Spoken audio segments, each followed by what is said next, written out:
case is part of the court processes, and usually, if you happen to be somebody who comes to court and sitting when some of these criminal trials are going on, defense team always apply this technique or strategy in making this submission of no case. But we are very hopeful, and we know that on the side of the prosecution there is a strong case, and we believe that NAM1 has a case to answer. So we leave that one to the court to decide on the 10th July that the date is fixed for. This year, we have decided to vote because of our money. As customers, we have decided to vote because of our money. We appreciate the moves by the Office of the Attorney General in taking this case to the higher courts. And so far, so good.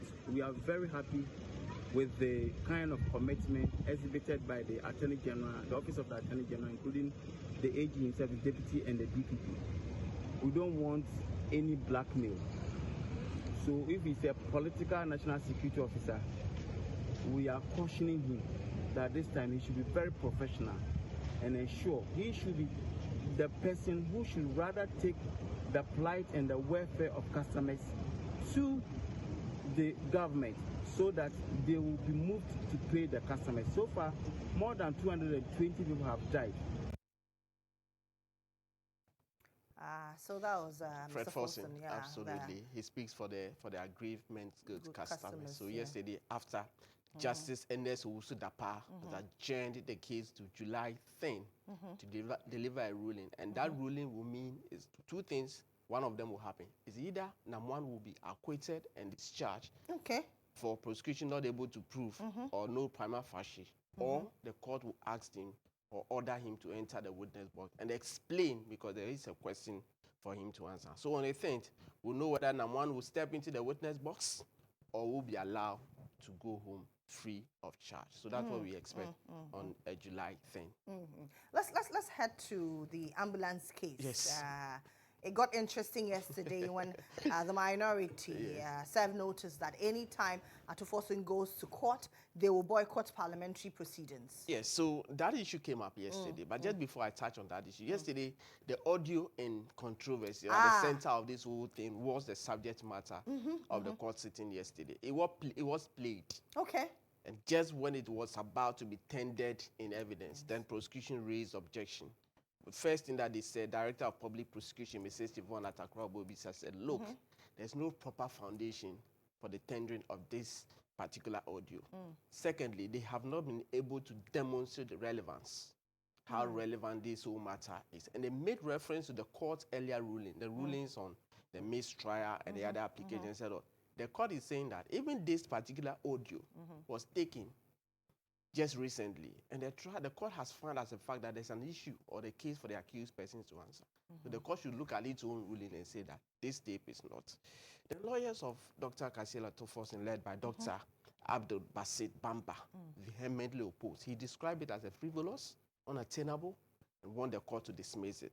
One of the things that is a frivolous, if you look at what is contained in the tape, no. It is the subject matter that is before the court. They were discussing LCs, they were discussing about who gave, and so the court should admit it, assess it, and make sure that its content is considered at the end of the trial.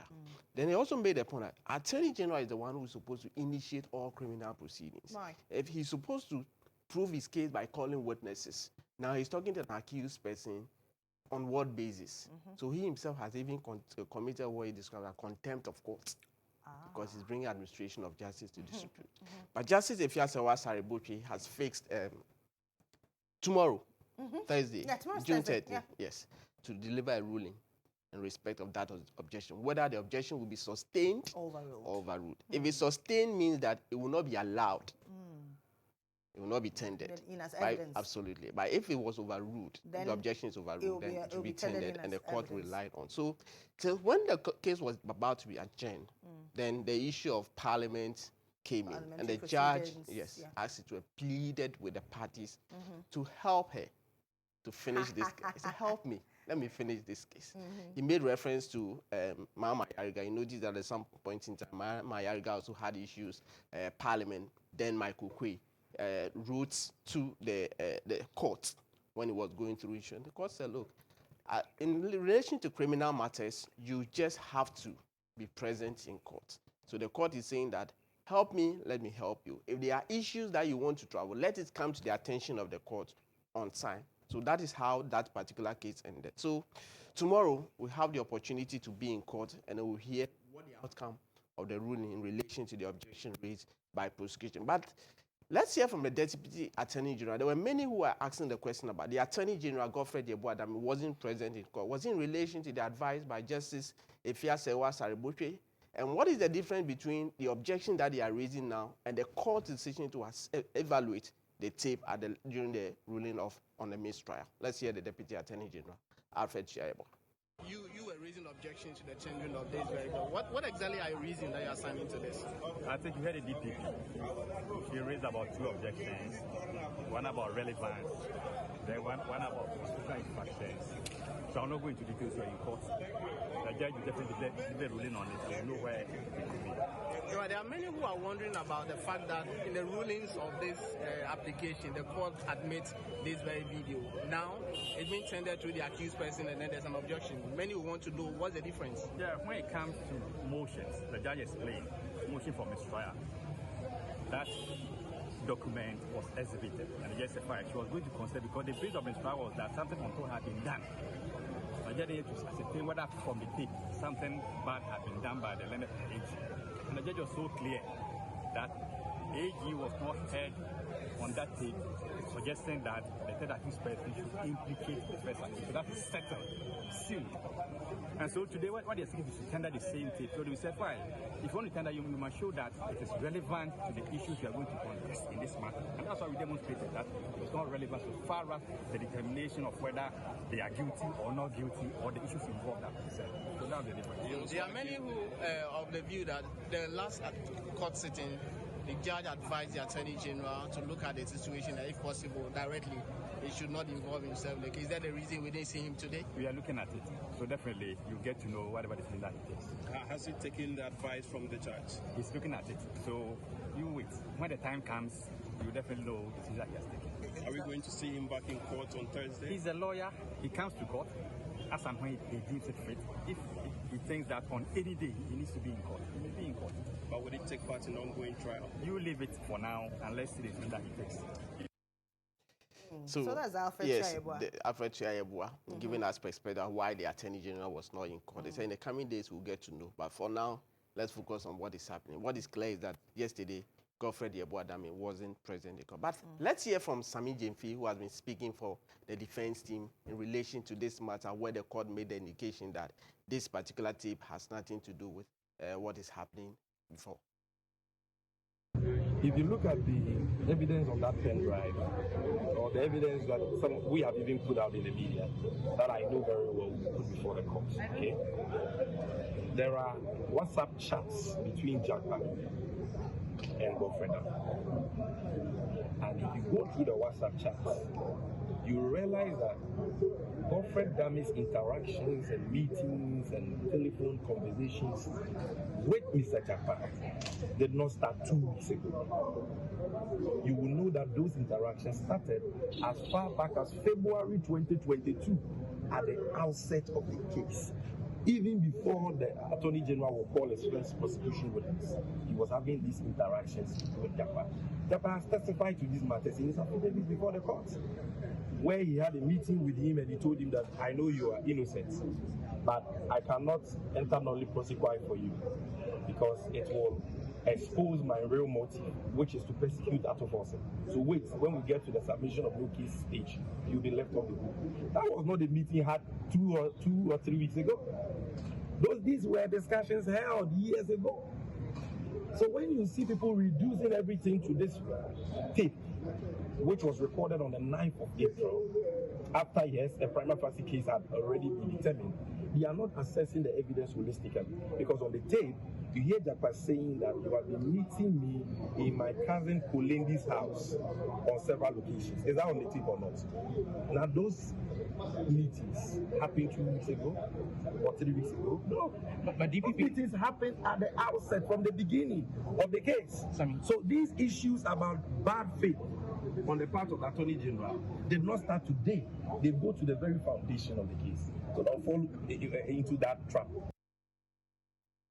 So that's the National Communications Officer for the NDC, Sammy Jenfi. Yeah. He's saying that, look, we have a lot of evidence that we have not even put before the court. He made reference to the WhatsApp But discussion. why wait till now before tendering in evidence? He said the WhatsApp discussion dated back as far as 2022.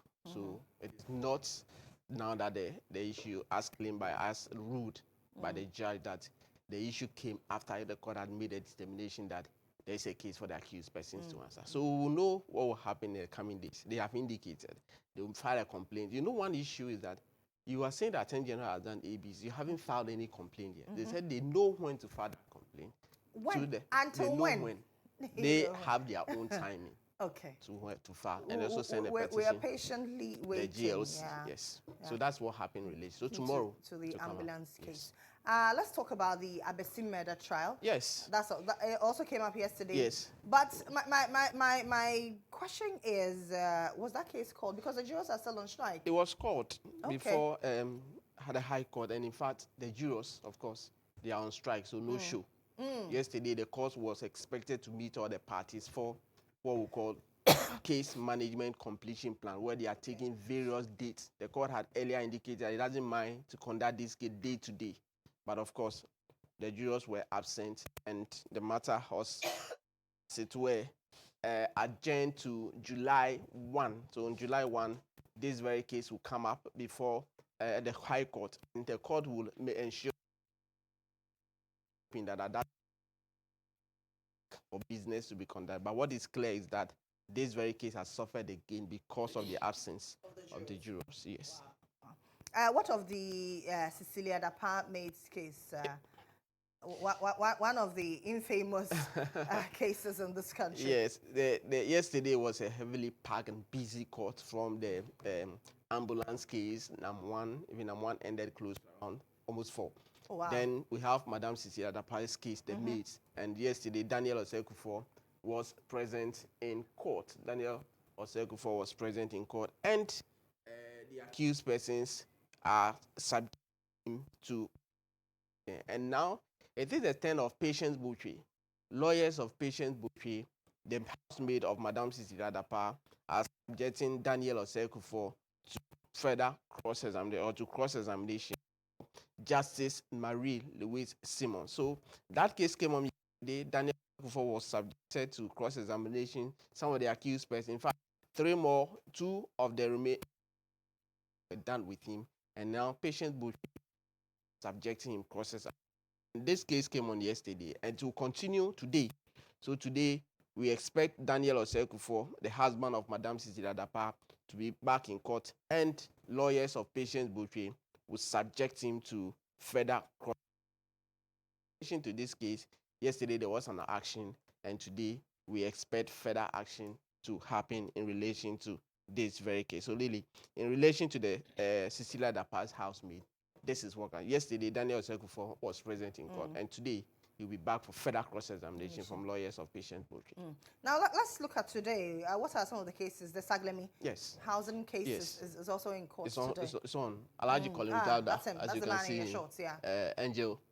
Always yes, wearing, he's always in white. I have promised to ask him why he's been wearing white all the time. That has been his costume all the time. He's in white and all that. So he's present. suggesting he's pious. He was present in court today. They're coming into court today, and the prosecution is expected to call their second witness. He has been in court, but he had many issues with the relation to the exhibit that he intends to attach to his witness statement. They want everything to be done in such a way that it will flow with the whole. So today, before Justice Ernest Owusu-Dapa, this case is coming on. Prosecution's second witness is expected to testify after the issues resolving relation to the exhibit that he is rely on in addition to his witness statement is resolved. So that's one of the cases that we expect. And then Beige Bank? Bench Bank, the 10th One of the witness, cases. yes. Yeah, You expect that. 61 out of 10. So 51 more to go. 51 more but to go. Were they allowed?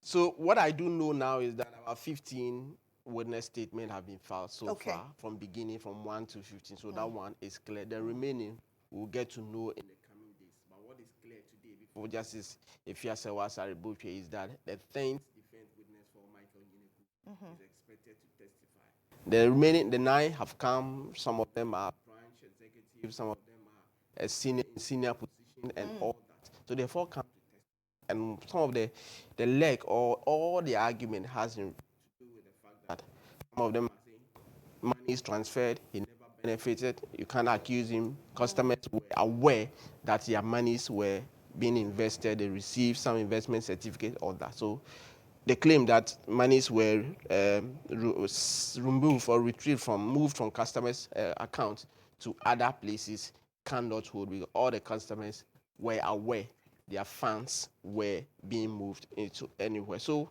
that case is on, and then we expect the 10th defense witness for Michael Nyineku to testify today. Yes. So these are some of the cases coming up. Absolutely. And of course, those that will chance on them. Absolutely. Yes. You bring us reports on Absolutely. those. So thank you very much, Captain. Thank you.